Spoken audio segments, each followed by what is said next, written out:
All right, let's jump right into it. Welcome to This Explainer. Look, if you're relying on a federal annuity, you already know that a COLA, a cost of living adjustment, can make a totally massive difference in your monthly check.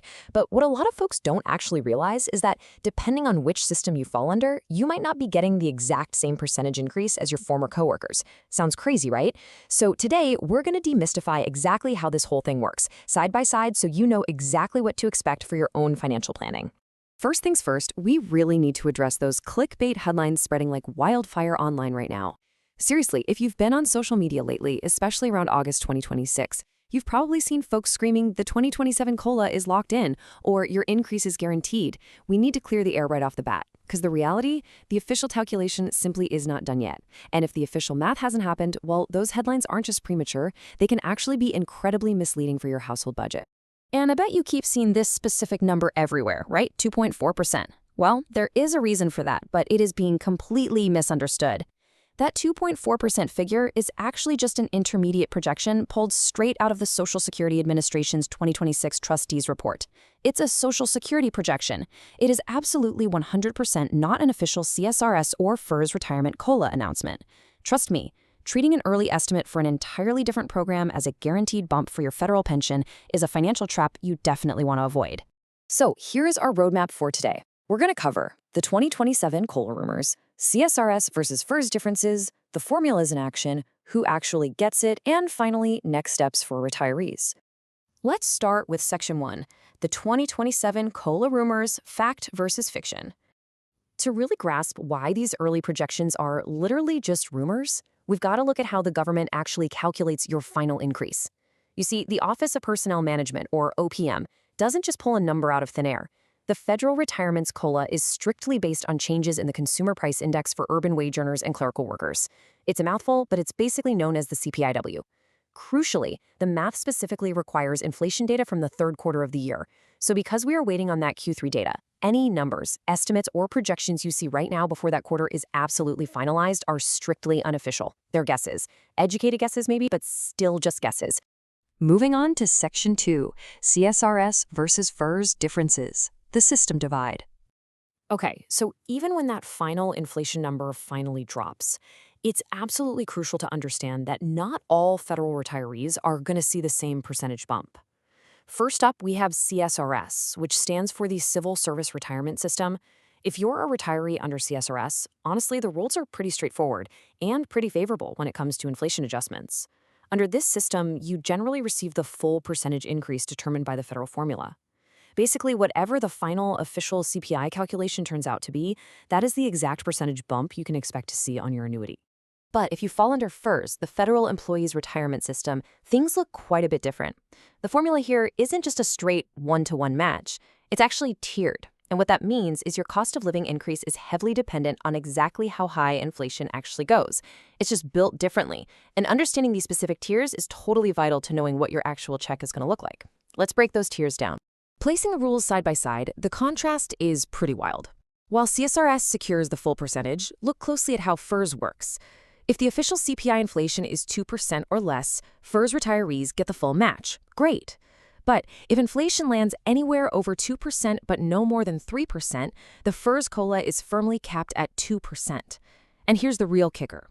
If inflation skyrockets above 3%, FERS retirees receive the CPI increase minus 1 full percentage point. So the bottom line here is that during times of higher inflation, a FERS retiree is structurally designed to get a smaller percentage increase than someone under CSRS.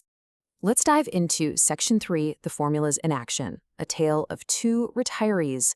Let's bring this to life with some hypothetical math. Let's see exactly how these differing rules translate into real dollars in your bank account. Picture two retirees, both getting a hypothetical $3,000 monthly annuity. If the final inflation COLA ends up at 2.4%, the CSRS retiree gets the full 2.4%, which adds $72 to their monthly check. But the FERS retiree? Well, because 2.4% falls right into that middle tier, they are capped at 2%. Their increase is only $60. Now consider an annuity of $2,500 and inflation hits exactly 3%. The CSRS retiree gets the full 3%, so an extra $75 a month. The FERS retiree is capped at 2% again, giving them only $50. Remember, these are just hypothetical illustrations, but they really clearly show how these two systems diverge. Looking at this comparison, it's pretty eye-opening. We have a CSRS and a FERS retiree starting with the exact same baseline annuity of $3,000, sitting in the exact same 2.4% inflation environment. Yet, simply due to the structural rules of their specific retirement system, the CSRS retiree walks away with a noticeably higher increase. And, over months and years, that $12 monthly difference really starts to compound. Which brings us to Section 4, who actually gets it? Eligibility and timing. Now, even if the math looks fantastic, there is some really important fine print about who actually gets this adjustment.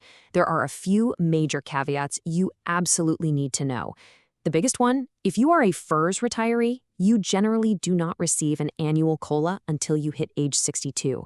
There are a few exceptions, like certain disability and survivor situations, but as a general rule, if you're under 62 on FERS, do not automatically count on this increase. Also, if you're newly retired and haven't been getting benefits for a full year, your COLA is going to be prorated based on exactly when your annuity began. You just won't get the full annual bump your very first time around. And lastly, if your career actually included both CSRS and FERS service, your calculation is a whole lot more complex than a simple side-by-side comparison. So what does the actual timeline look like for this 2027 COLA journey? Well, right now, we are just waiting for that Q3 2026 inflation data, the CPIW, to be totally gathered and finalized. Once OPM actually runs the official numbers based on that specific data, the new COLA officially becomes effective on December 1st, 2026. And because of the way federal payouts are structured, this means you're generally going to see that newly adjusted amount actually land in your bank account in your early January 2027 payment. Actually, before we jump to the next steps, I really want to highlight a massive point of confusion floating around out there. You have to be super careful not to confuse existing CSRS and FERS laws with social media chatter about alternative inflation measurements. You might have heard some talk about using the CPIE, the Consumer Price Index for the elderly, for Social Security calculations. While those ideas are actively being discussed, they are just that. They are proposals. A proposal is not an enacted law. And more importantly, Social Security proposals do not change the existing hardwired mathematical formulas currently used in the CSRS and FERS federal retirement systems. Okay, Section 5, Next Steps for Retirees. Preparation, not prediction.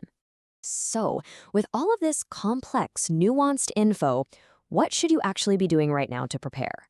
Well, focus on what you can actually control. First and foremost, please do not go changing your retirement budget based on unofficial COLA predictions from some random YouTube video or Facebook comment. Second, take a minute to pull up your latest statements and verify your current gross federal annuity.